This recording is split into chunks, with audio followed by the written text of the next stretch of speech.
తాకట్టులో ఉన్న బంగారాన్ని విడిపించి ఆ రోజున్న మార్కెట్ ధర కట్టి మిగిలిన డబ్బును మీకు అందిస్తుంది కొమ్మూరి గోల్డ్. నమస్తే, నేను ముఖేష్. ఈరోజు మనతో పాటు ఉన్నారు ప్రముఖ జ్యోతిష్య వాస్తు పండితులు, జ్యోతిష్య వాస్తు శిక్షణ నిపుణులు, శ్రీ లలితాదేవి ఉపాసకులు బ్రహ్మశ్రీ నానాజీ పట్నాయక్ గురువు గారు. నమస్కారం గురువు గారు. శ్రీమాత్రే నమః. కాలాష్టమి అయితే రాబోతుంది సార్. ముఖ్యంగా ఈ కాలాష్టమి ప్రతి నెలలో కాలాష్టములు వస్తూ ఉంటాయి. ముఖ్యంగా ఈ కాలాష్టమి అనేది దేనికి ప్రత్యేకం? ఏ ప్రాబ్లంతో ఉన్నవారు కాలాష్టమి చేయాలి? కాలాష్టమి రోజు ఏం చేస్తే మంచి ఫలితాలు పొందవచ్చు అంటారు? తప్పకుండా అండి. అయితే ఈ యొక్క విషయాలు చెప్తుంది నేను అప్పటికి చెప్పిస్తుంది సాక్షాత్ లలిత అమ్మవారిగా భావిస్తూ కాలాష్టమి అష్టమి రోజు వస్తుంది యాక్చువల్గా. అయితే అష్టమి టు అమావాస్య మీరు ఏదైనా ఒక ఇంట్లో కలెక్షన్లా పెట్టుకొని అమ్మవారి ఆరాధన లేకపోతే మీ గురువు నుంచి పొందిన మంత్రాన్ని ఏదైనా సాధన చేస్తే జన్మజాతకంలో అష్టమ స్థానం అంటారు. అది ఆకస్మిక సంఘటన స్థానం అంటారు.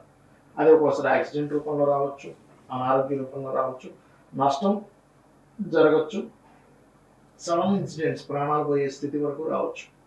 అలాంటి గండాలు ఏమైనా ఉంటే ఈ కాలాష్టమి రోజు ఒక కలశం పెట్టుకొని కాలభైరవుని కానీ కాళికాదేవిని కానీ కాలరాత్రిని కానీ మీరు ఉపాసన కనుక చేసినట్లయితే, లేకపోతే మీరు అమ్మవారికి సంబంధించిన ఏదైనా ఉపాసన కనుక చేసినట్లయితే ఖచ్చితంగా 100% ఈ ఏదైతే మీకు రావాల్సిన ఇబ్బంది ఉందో తొలగిపోతుంది.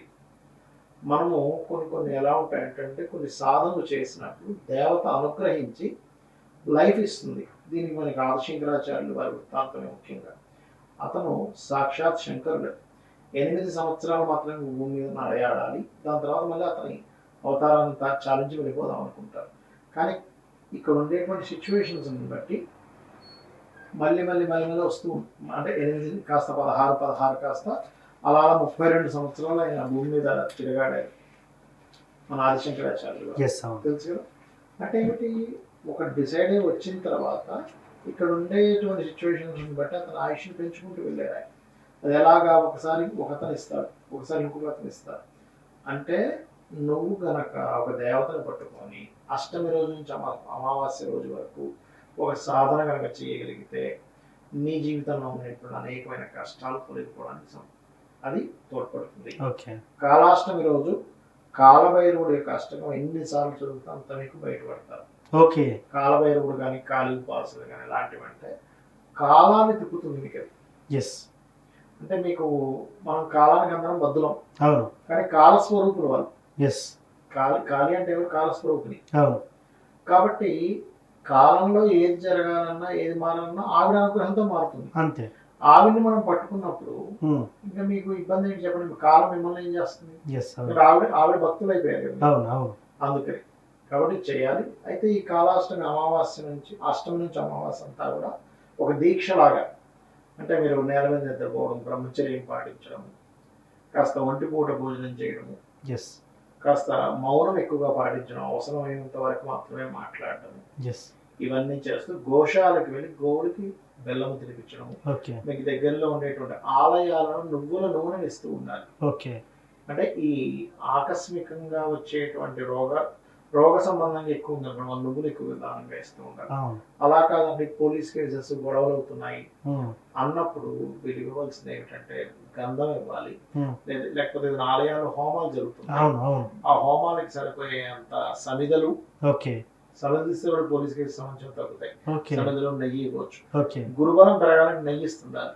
గురుపలానా హోమం జరుగుతుంది ఉంటుందా సార్? అసలు ఇప్పుడు మనం ఏదో నెయ్యి ఇచ్చామండి, మన పేరు కూడా వాళ్ళకి తెలియదు అనుకోండి, భగవంతునికి తెలుసు, పైనుంచి చూస్తున్నాడు, మనం ఇచ్చేస్తాం, వస్తుందా అండి అసలు?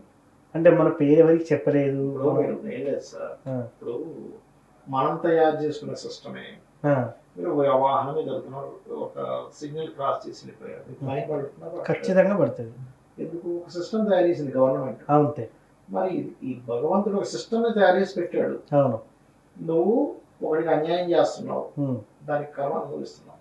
అంతదాకా మనకి పడంతో ఒకటి తింటున్నాం సార్, మన బాడీలో వేసుకుంటున్నాం, మనకి మోషన్స్ అవ్వడము, కడుపు తిప్పడము, సిస్టమే డ్యామేజ్ అయిపోతుంది లోపల, అవ్వట్లేదా?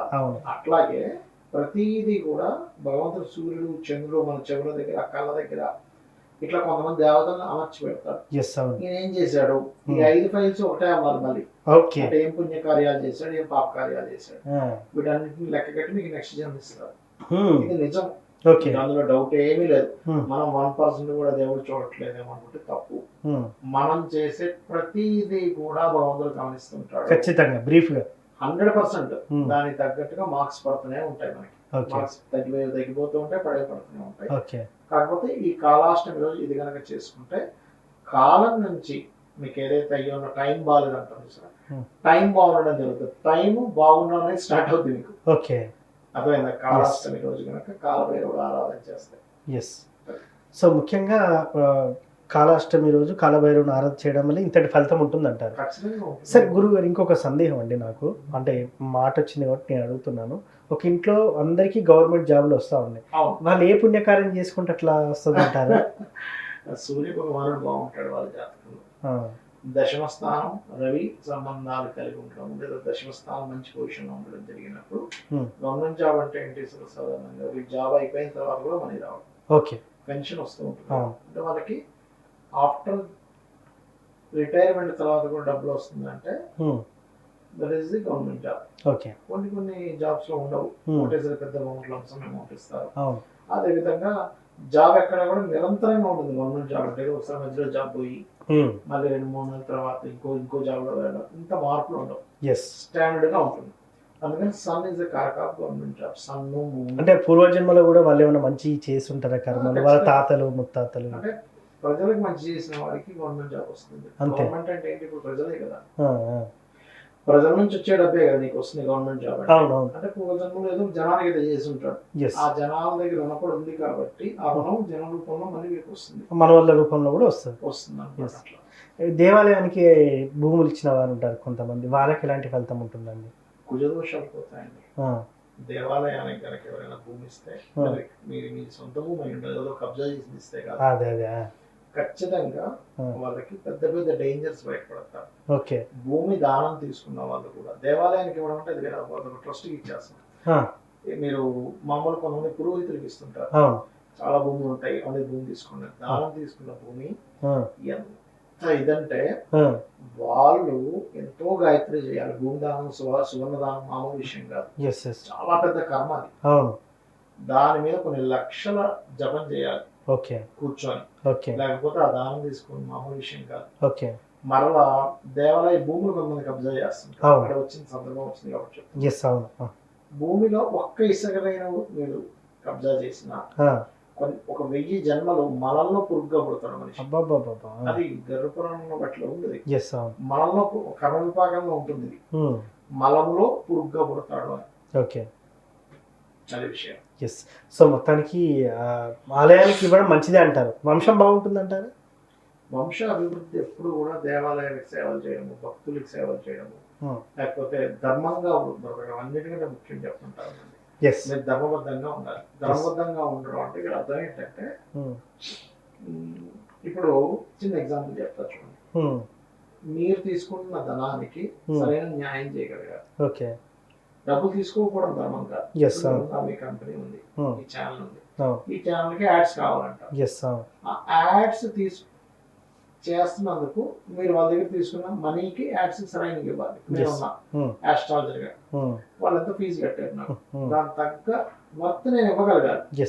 అది ఏమాత్రం ఇవ్వలేకపోయినా, ఇప్పుడు కొంతమంది 1,00,000 రూపాయలు తీసుకునే వాళ్ళు ఉంటారు, 20,000 తీసుకునే వాళ్ళు ఉంటారు, 1,000 రూపాయలు తీసుకునే వాళ్ళు, 5,000 తీసుకునే 500 తీసుకునే వాళ్ళు ఉంటారు ఈ ఫీల్డ్ లో. దానికి తగ్గ నువ్వు న్యాయం చేస్తున్నావా లేదా?